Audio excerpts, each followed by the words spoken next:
Basically, the geology of Timna is very similar to the geology of all of the Elat Mountains. All of the area of the Elat Mountains, you have the igneous rocks at the bottom, sandstone and marine sedimentary rocks. This is basically how it was created.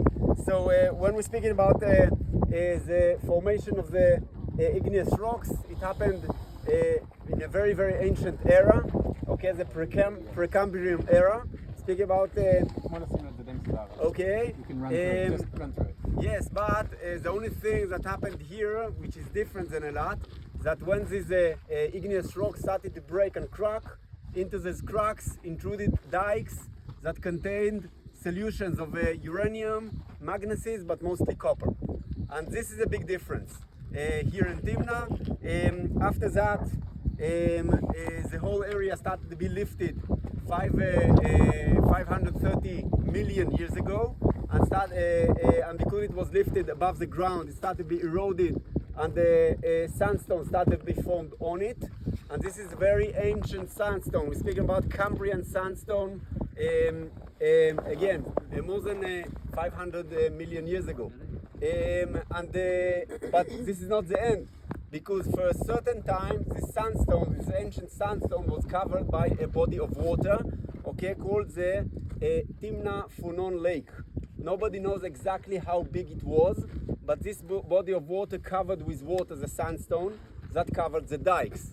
And this groundwater started to elevate all of the iron oxides, uranium, manganese, and copper. And the algae inside this lake absorbed a lot of the copper and created clay and dolomite rocks that are very, very rich with copper. You remember that marine sedimentary rocks that I showed you? Yes. On the way, this is the layers that we speak about.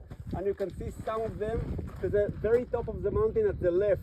Okay, that is, you can see a little bit of it, it's a little bit, the hill, the yellow hill, blocks the view a little bit, but you can see to the right side of it, some of it over there. Anyway, as the sedimentary rock continue to deposit above these rocks, and then there was a stop of 300 million years until the early Cretaceous. And in the beginning of the early Cretaceous, a new sedimentary sandstone started to be formed, and this is a sandstone that you sitting on or standing on now. Look at the color of it. White. Very, very white, very, very bright. Okay, so this is a one formation only of white sandstone, and later on in the early Cretaceous, if you look up there, you can see that it's colored again. So we have the Cambrian, okay, colorful sandstone with the dolomite in the middle, which is enriched with copper, and then white sandstone and colored sandstone that 100 million years ago was covered by the Tethys Ocean and created all of the marine sedimentary rocks above us. This phase of the Tethys Ocean was very long, speaking about from 100 million years ago till the end of the Eocene, 35 million years ago approximately, and then the ocean retreated, and 20 million years ago what started to happen? Tectonic move. Tectonic move of the Great Rift Valley. Okay, it started very, very slowly. The biggest move happened 5 million years ago, and this caused a host at the area of Timna. Okay, a secondary fault managed to lift some of the igneous rocks up and lifted the Timna mountain, the igneous rocks that we can see in the middle of the valley. And the stream started to move along the fault line above it and created the Timna Valley around the Timna mountain. And again, it's a little bit similar to the craters. You have the sandstone in the middle, which is very, very soft, and because of that, it's eroded very, very quickly and break down the cliffs around us. And if we look at the Timna Valley from a different angle, we can see it like that. Just a second here.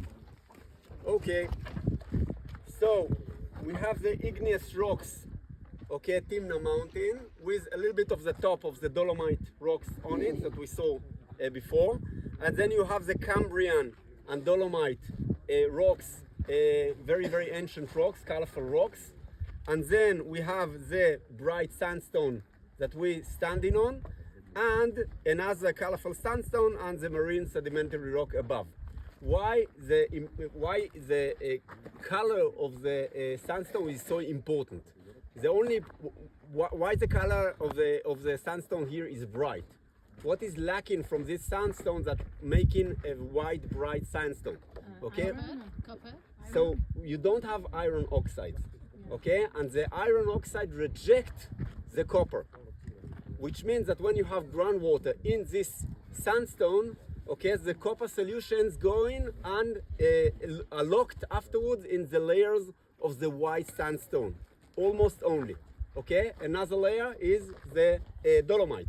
Okay, so only in the dolomite from the lake, the Funon Lake, and in the Cretaceous, early Cretaceous white bright sandstone, only in these layers you can find copper. Okay, capiche? Understood until now? Capito. Very good. Okay, so Capito italiano. when people started to wander around Timna and understood that there used to be copper mines over here, one of the first important researchers of Timna is an archaeologist that we'll speak about later, called Benno Rothenberg. He was the main archaeologist that excavated Timna. He started from the 60s, okay, all the way to the 90s. He knows every site in the Timna Park, and he excavated almost all of the sites in Timna. Okay, so one of the first questions he needed to answer is where the copper is mined. Okay, well, where they mined the copper? At the beginning, it was believed that they only collected copper from the ground. Until today, you can still find the copper green. ore. You can see all of this turquoise green, color of grains. Okay, this is copper ore. Okay, Such a liberty. and yeah, we can see it also here. Okay, in this rock, you can see that's a turquoise color. So it was believed that they collected copper from the ground. Yeah, exactly. This is a beautiful one, please. Okay, look at the color. Okay. So it was believed that they collected the ore from the ground or from open pits. They found also kind of shafts. They believed that this was water cisterns.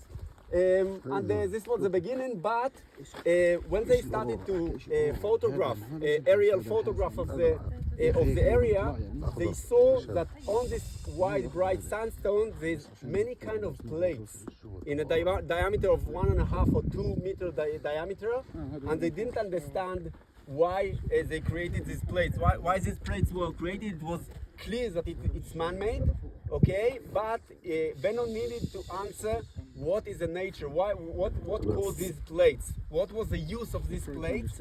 It looks like somebody moves the stones in order to put a tent or something like that. Benno came to a beautiful idea, okay, that people, the miners of the copper, or the collectors of the copper, took the ore, okay, and crushed it from the sandstone, and then throw it to the air above these plates, and the wind took the sand away, and the copper fell down, and then you can collect the copper. Beautiful idea, okay? It's like separating the wheat from the chaff, okay? Same idea, but still we're speaking about 8,000 plates, okay? I sent a picture. I sent it. Okay, you have it on your WhatsApp group, okay? Of these plates, one area only. So again, 8,000. Why to create so many of them? A group of researchers from Germany were curious about this copper mining on these plates. Suggested that they will excavate several of these plates, and they discovered that it's not plates, it's bowls. Okay, they saw that actually it's much deeper. It's under the surface, and it's layered by very, very thin layers of sand and clay. So they came with another beautiful idea, that it's not only that they crushed the ore, they put it in the bowls, okay, the miners put the ore in the bowls, waited for the rain to fill the bowl, okay, and then the copper floated on the sand, they collected the copper, and then they took it to the furnaces, okay, to create the copper. Okay, interesting idea. The only problem that these people come from Germany. No rain. Okay, over here almost no rain. Maybe that can explain why they did so many plates.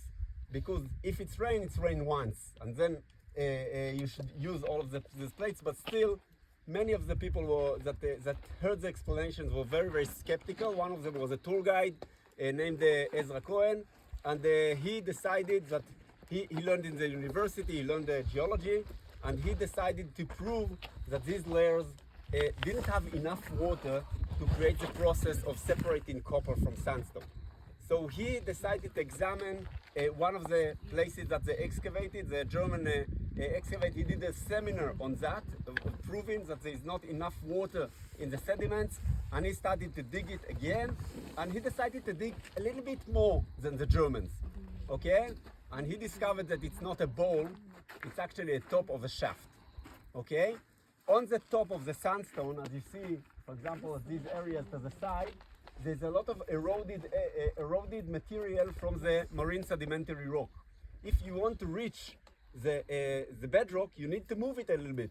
So they actually moved all of the eroded material, and then they discovered if the sandstone have enough copper ore, and if it had enough copper ore, they started to create a shaft in order to dig and to take out all of the ore outside. And we're speaking about 8,000 shafts that were covered afterwards back.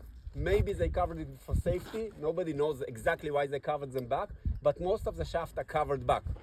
Only several of them were found intact and still open. What time period were they